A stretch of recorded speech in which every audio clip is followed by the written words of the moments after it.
Vamos colocar em pé e vamos receber com uma calorosa salva de palmas o pastor Marco Feliciano.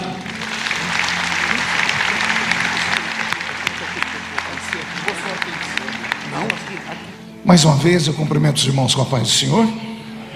Alguém trouxe Bíblia? Abra sua Bíblia comigo na primeira epístola de São Paulo aos Coríntios, capítulo de número 2. Enquanto os irmãos procuram, eu quero aqui mais uma vez louvar a Deus pela vida do nosso bispo primaz, bispo Manuel Ferreira, porque eu tenho profundo respeito. E poucas pessoas sabem, mas em 2013, quando eu passei por aquela perseguição toda que os irmãos devem se lembrar, o primeiro dia que eu fui enfrentar os ativistas, eu estava morrendo de medo, chorando dentro do meu gabinete. Eu nunca tinha visto aquilo. E de repente entrou pelo meu gabinete um varão de guerra. Ele não estava vestindo roupa branca, mas estava de terno, gravata. Ele olhou para mim e disse: "Está chorando por quê?" E eu falei para ele: "Eu estou com medo." Ele disse: "Você não tenha medo, você representa a igreja, eu vou com você." O bispo Manuel me pegou pelo braço e nós marchamos dentro da Câmara dos Deputados, cheio de jornalistas. Ele foi do meu lado, e isso me deu força de sustentação, e vencemos aquele momento. E ali nasce a mudança do Brasil. Para quem conhece política sabe disso. E Deus trouxe um tempo novo para a nossa nação, ao ponto de termos hoje aqui o juiz Sérgio Bretas, que é evangélico, e futuramente um ministro do Supremo terrivelmente evangélico, como disse o nosso presidente. Isso vale um glória a Deus, não vale? Então muito obrigado, viu, meu bispo? Muito obrigado. O senhor é uma inspiração para mim. Ao bispo Abner, ao bispo Daniel Malafaia, aos pastores que aqui estão, meus cumprimentos. Primeira epístola de Paulo aos Coríntios, capítulo 2, versículo 9. Mas como está escrito: as coisas que o olho não viu e o ouvido não ouviu e não subiu ao coração do homem, são estas as que Deus preparou para aqueles que o amam. Amém, pastores e senhoras? Feche a Bíblia, coloque no banco, incline a cabeça um minutinho. Pai, eu te peço graça e inspiração nesta manhã para conduzir estas palavras que o Senhor plantou na minha alma para o coração dos seus filhos e filhas. Na medida em que eu estiver ministrando, o Senhor tem liberdade para tocar, curar, encher com o Espírito Santo, renovar as promessas e os sonhos, porque esta é a sua igreja. Fala conosco, fica conosco, em nome de Jesus. E todos digam amém. Podem tomar o seu assento. Vou pedir ao Roberto para tocar só um pouquinho mais baixinho, Roberto. Não sei se os irmãos sabem, o pastor Roberto Marinho, ele trabalhava nos Estados Unidos até o mês passado com o pastor Benny Hinn. Era o músico do pastor Benny Hinn. Aí ele deixou o pastor Benny Hinn e veio trabalhar com o pastor Benny Ruim, né? Que sou eu. Obrigado, viu, Roberto? Deus te abençoe.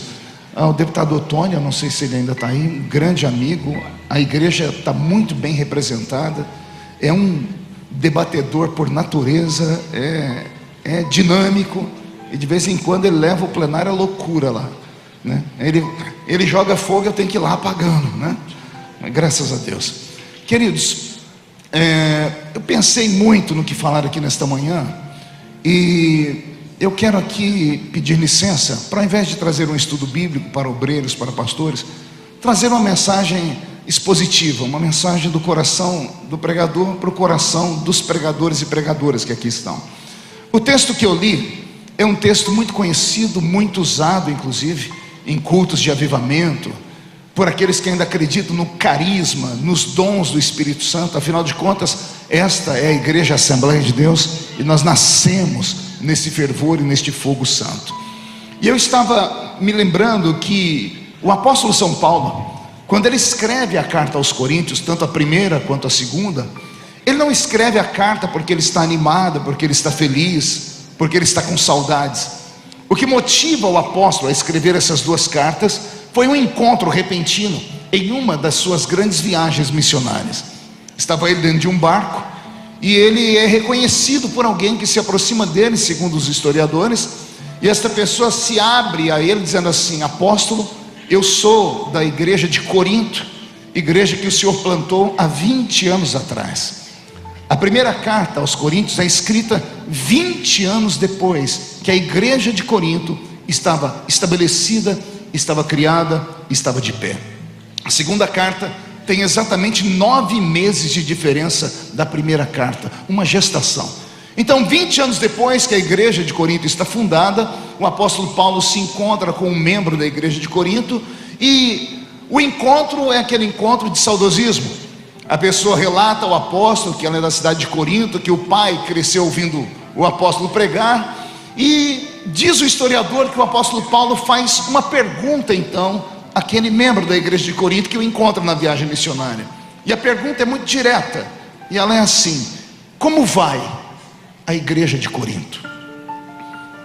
A resposta, segundo os historiadores, foi uma resposta de ânimo, foi uma resposta emotiva, foi uma resposta carregada de orgulho, inclusive. O rapaz olha para o apóstolo e diz assim: a igreja está muito bem, ela cresceu, está gigante na cidade, ela plantou congregações, ela comprou terrenos, ela tem hoje uma sede muito própria, ela tem isso, ela tem aquilo. E quando ele termina de dar a resposta, o apóstolo indaga mais uma vez: filho, eu estou perguntando como está a igreja de Corinto. A pessoa então se assusta porque achou que havia dado a resposta correta. Então começa a dizer: bom, a igreja ela ampliou as suas expansões, ela esticou a sua tenda, nós temos pessoas influentes, a igreja conseguiu salvar debatedores, senadores, a igreja hoje está envolvida com a política, ela está muito bem. E o velho apóstolo então indaga mais uma vez: rapaz, acho que você não entendeu, eu estou perguntando como está a igreja de Corinto. E aqui então dá-se uma avenida de interpretação. Existem 2 igrejas estabelecidas dentro da própria igreja. Existe a igreja organismo e existe a igreja organização. A igreja organização difere da igreja organismo como a água difere do vinho. A igreja organização ela é estrutural.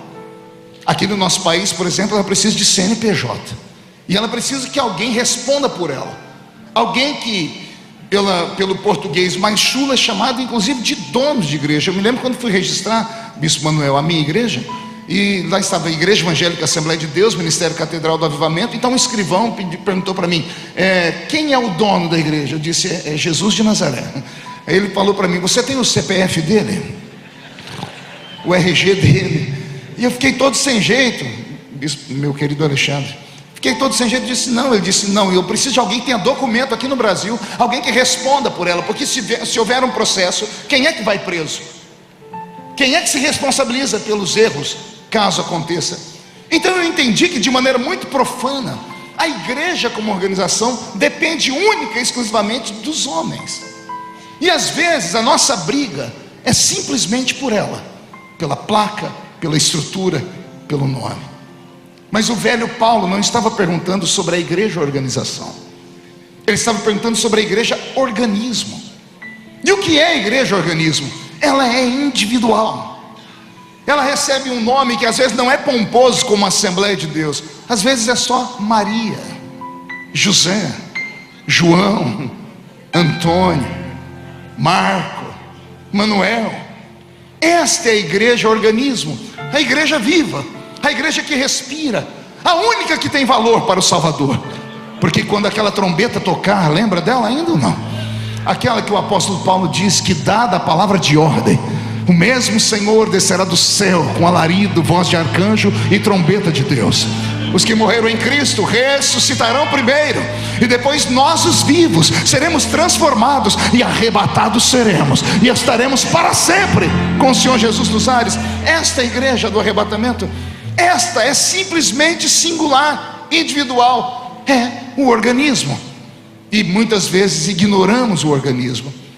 O velho Paulo então rememorou os seus idos de 20 anos atrás, quando ele pisa na Grécia e quando ele vai plantar a igreja de Corinto. Eu estou falando de um homem que não foi plantar uma igreja na Etiópia, não foi plantar uma igreja no Sudão, não foi plantar uma igreja na África que fazia divisa ali com Israel, porque lá haviam pessoas pobres, miseráveis. É muito mais fácil ganhar um pobre, um miserável para Cristo. Ele resolveu pregar para os gregos. Posso ouvir os irmãos repetirem isso comigo? Gregos, diga comigo: gregos.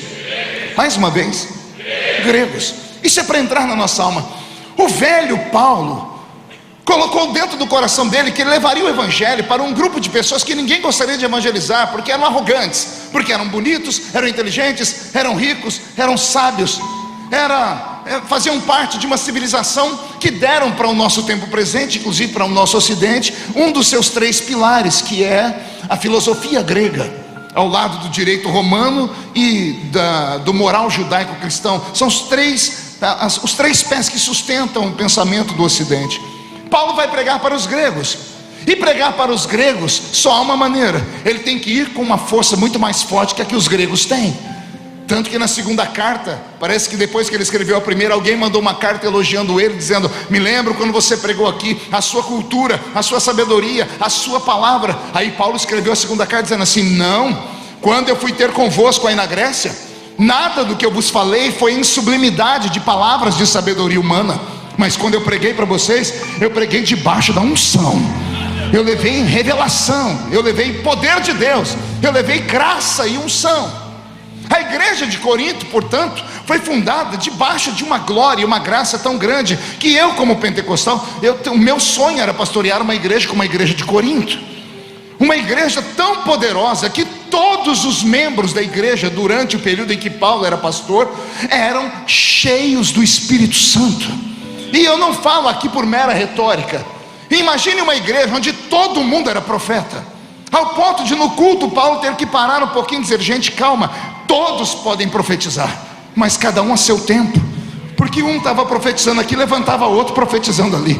Aí Paulo ia segurar o de cá, levantava outro lá atrás. Paulo chegou a dizer assim: gente, todo mundo pode falar em línguas, mas que Deus levante alguém que interprete aqui no nosso meio. E levantou o Senhor intérpretes. Então a igreja de Corinto não era uma igreja comum, era uma igreja possuída pela presença do Espírito Santo. Quem acredita nisso? Não é o seu sonho, pastor, ter uma igreja assim, envolvida na graça, na glória, na revelação, na unção? Um passarinho verde me disse que o pastor Alexandre Guilherme pregou aqui na abertura, e alguém questionou ele depois de pregar: você não foi usado em revelação? Porque ele falou: não sabia que podia. Me contaram isso, porque ficou com medo, porque estamos entre pastores. Mas e aqui que tem que ter isso? Porque nós nascemos assim. Eu tenho orgulho de ser assembleiano, não é porque é a maior igreja do Brasil, mas é porque é uma igreja que tem alicerce na graça, na glória, na unção, na revelação, nos dons do Espírito Santo. E eu acredito que os profetas ainda estão aqui.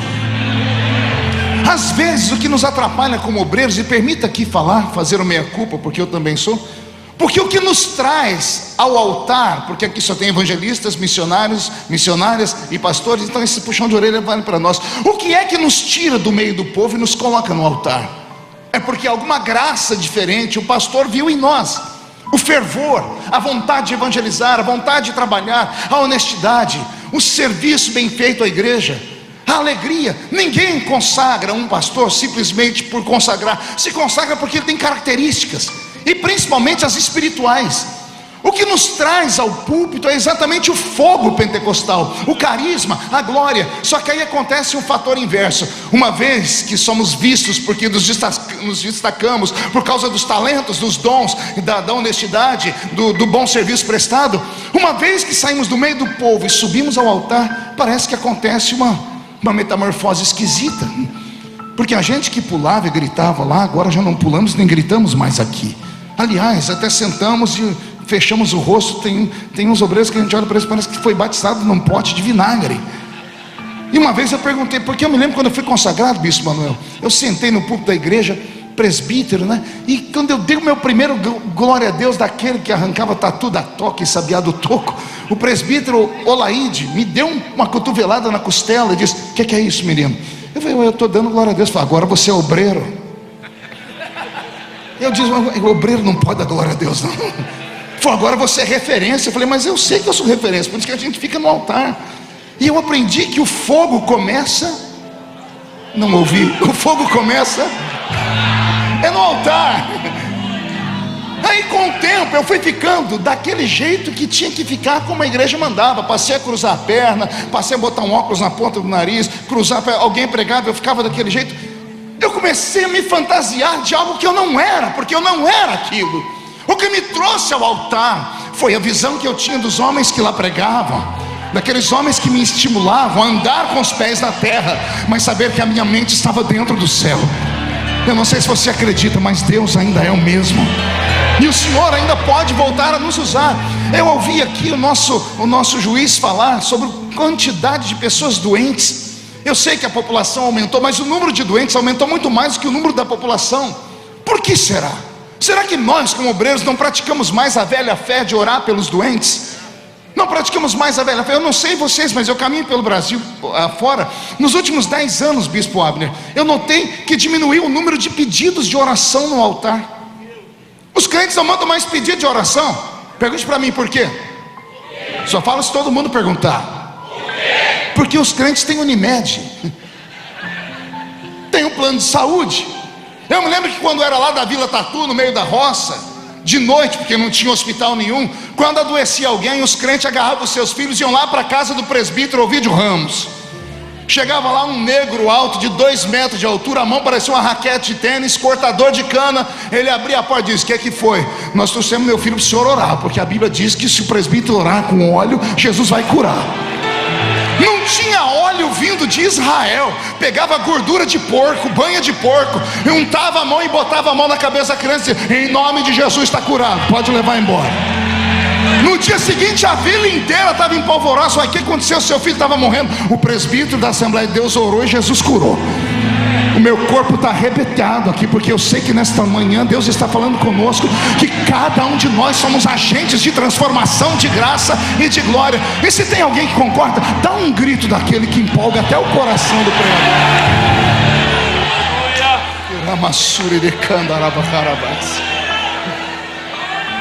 O rapaz sentado com Paulo começou a entender a pergunta e disse: eu falei que a igreja está rica, está grande, ela só está um pouquinho diferente. Está diferente no que, meu filho? Aqueles barulhos, aquelas revelações, não tem mais. Por que não tem mais? Ora, quem fazia barulho eram os velhos. A geração nova é mais descolada. A geração nova que anda de carro importado e vai para a faculdade, só tem carro importado e vai para a faculdade porque os velhos pais, ignorantes, analfa de pai, beta de mãe, botavam o joelho no chão e gritavam o culto inteiro. Gritavam e oravam para Deus avivar a geração posterior. Aí a geração posterior recebeu tudo de mão beijada, mas esqueceu a graça. Entram em templos de Salomão, mas não tem a essência do cenáculo. Tem ouro e prata, mas não tem levanta e anda. Paulo apertou mais um pouquinho, o rapaz entregou. Tem até uns pecados esquisitos na nossa igreja, Paulo. Como assim? Aí Paulo, quando escreve a carta, diz assim: é sabido que há entre vós um tipo de pecado que nem entre os gentios tem nome. É um pecado que só tem na minha igreja. Um filho dormiu com a mulher do seu pai. Não é incesto, porque o filho não é filho da mãe. Não é adultério, porque não tem nome. O pai era viúvo, divorciado, casou de novo, foi trabalhar, o filho dormia com a mulher dele, estava dentro da igreja, e a igreja não fazia nada com aquilo, porque o dízimo do rapaz devia ser muito alto, o cargo devia ser muito importante.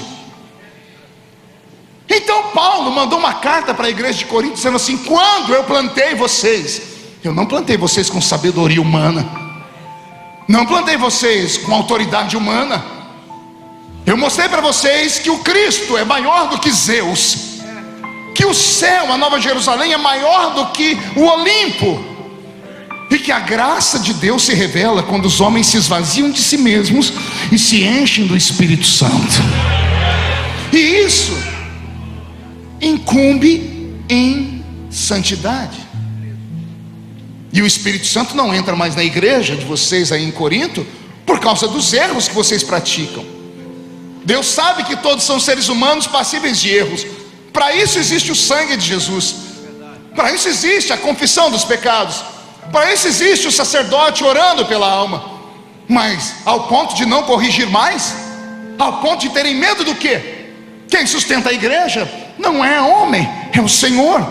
Se o Senhor não der crescimento, em vão trabalha o homem. E Paulo então percebe que a igreja que ele plantou com tanta graça e glória perdeu os seus talentos. Então Paulo pega uma caneta e escreve. E no versículo 9 do capítulo 2, ele diz assim: eu sei que a situação em Corinto está ruim, mas ainda há um remanescente entre vocês.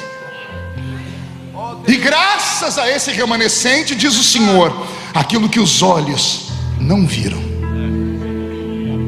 aquilo que os ouvidos ainda não ouviram, aquilo que não subiu ao coração do homem, é o que Deus tem reservado para Corinto de novo. Eu vou falar mais uma vez. Paulo estava dizendo: se o diabo achou que destruiu Corinto, mande um recado para ele. Se Deus encontrar meia dúzia de malucos em Corinto e eles começarem a orar, a consagrar e a jejuar, não vai sobrar demônio em Corinto nem para fazer mandinga, porque a força desta igreja é uma força que supera o pensamento humano. Eu não estou pregando para homens e mulheres normais, eu estou pregando para homens e mulheres que vivem dentro do sobrenatural. Eu estou pregando para filhos assembleianos. E eu sei, senhoras e senhores, porque sou pastor de igreja também, que a burocracia rouba de nós muito tempo. A luta do tempo presente, os crentes modernos, o nosso enfrentamento com a mídia, a concorrência da igreja com a agenda profana é muito difícil. Eu sei que as coisas não estão fáceis. Eu sei que não está fácil nem criar filhos mais na igreja. Mas se nós não usarmos as técnicas antigas, nós não precisamos de uma receita nova. É verdade. Nós podemos usar a receita antiga e aplicarmos nela a graça. Nós podemos ser para frente, só não podemos deixar Jesus para trás. Nós podemos ser modernos, só não podemos ser mundanos. Temos que dizer aos nossos filhos que o Jesus da Bíblia Sagrada, que ainda dá línguas estranhas, que dá visão, Ele é o mesmo e não mudou.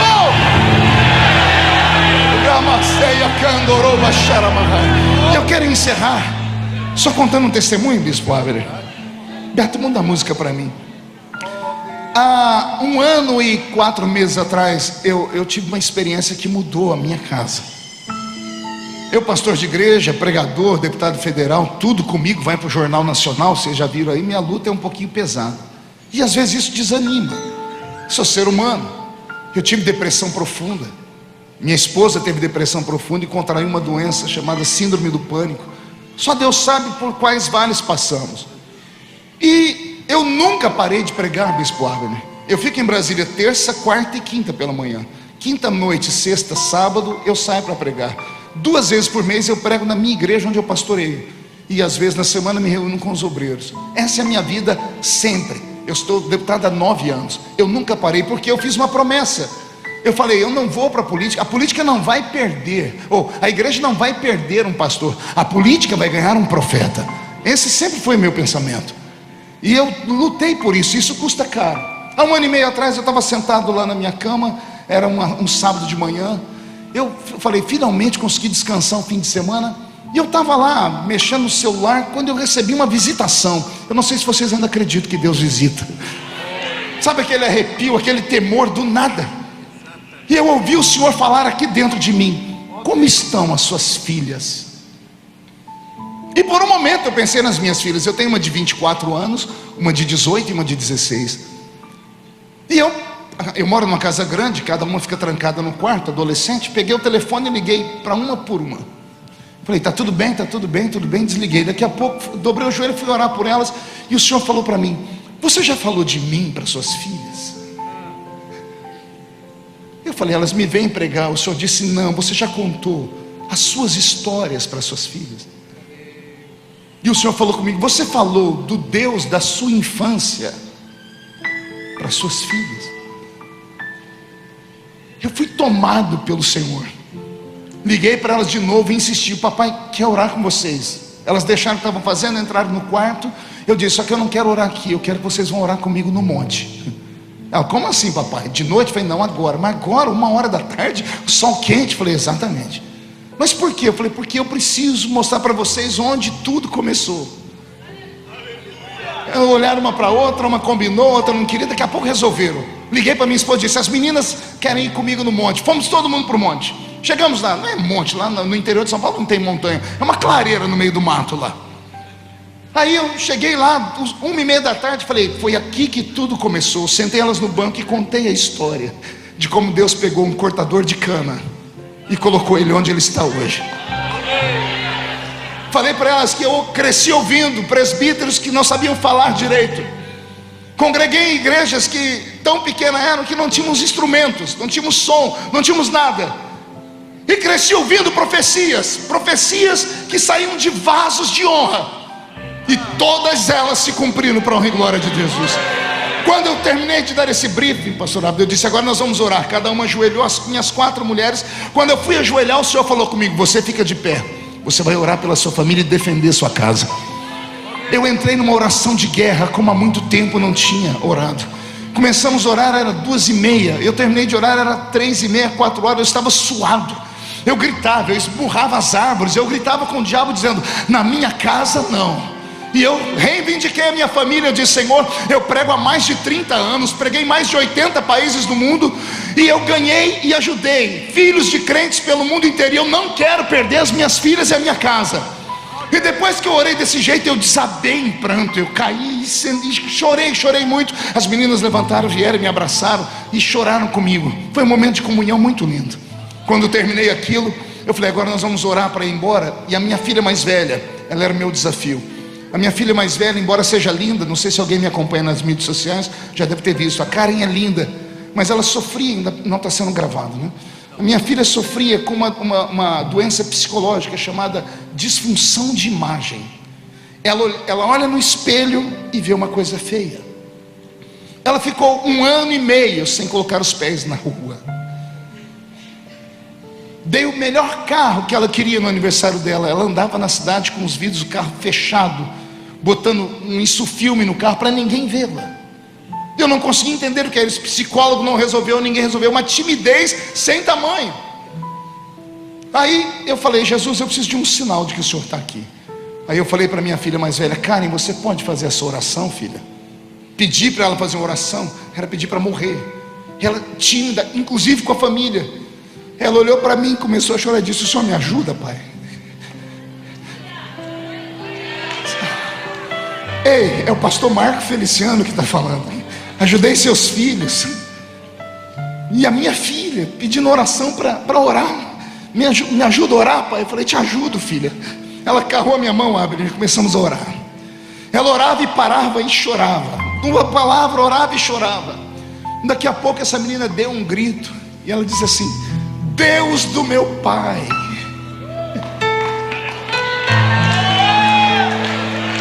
Deus do meu pai, se revela para mim também. Me dá 1% do que o Senhor deu para o meu pai, para eu te conhecer, como meu pai te conhece. Eu caí de joelhos, eu agarrei as pernas dele, eu disse, filha, não é 1%, meu Deus vai te dar o dobro. Eu falei, me perdoa por ter cuidado da igreja no mundo e esquecido de você, esquecido da minha casa, das minhas filhas. E eu orei com as minhas filhas. Naquele dia Deus fez uma obra tão grande, mas tão grande, que ontem à noite minha filha me ligou e disse, papai, eu recebi um convite para ir pregar em Moçambique, na África. O senhor vai comigo? Eu disse, eu vou, mas vou ficar sentado na plateia, porque eu quero ouvir Jesus te usar. A única coisa que eu fiz não foi levar minha filha para os livros de Freud, embora sejam muito bons. Eu não levei ela nos maiores psicanalistas, não precisei contratar um coaching. Eu levei ela para o monte, lá onde a gente sai parecendo um porquinho do meio da terra, onde a gente grita.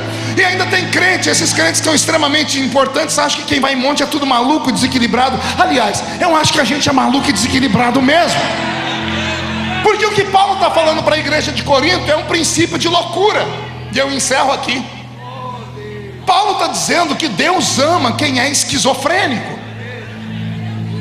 Porque esquizofrenia é uma loucura, é uma disfunção mental, é um falsete na psique. E o que é que um doente mental faz? Ele vê o que ninguém vê. Uma pessoa que está vendo vulto, interna. Olha, eu estou ouvindo vozes, escuto o que ninguém escuta, interna. Está todo mundo com frio e a pessoa morrendo de calor. Está todo mundo com calor e a pessoa morrendo de frio. Ó, você não está normal, não, vai no médico. O que está acontecendo com essas pessoas? Elas veem o que ninguém vê, elas ouvem o que ninguém ouve, e elas sentem o que ninguém sente.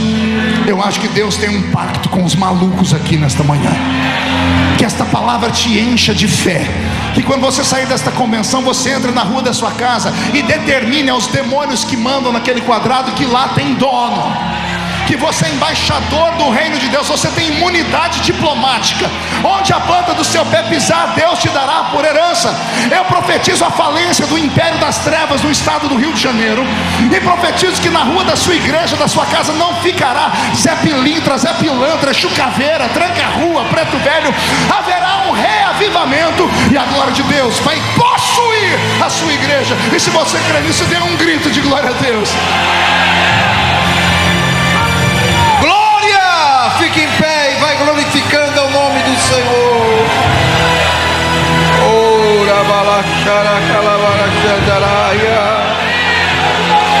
Dá lugar ao Espírito Santo na sua vida.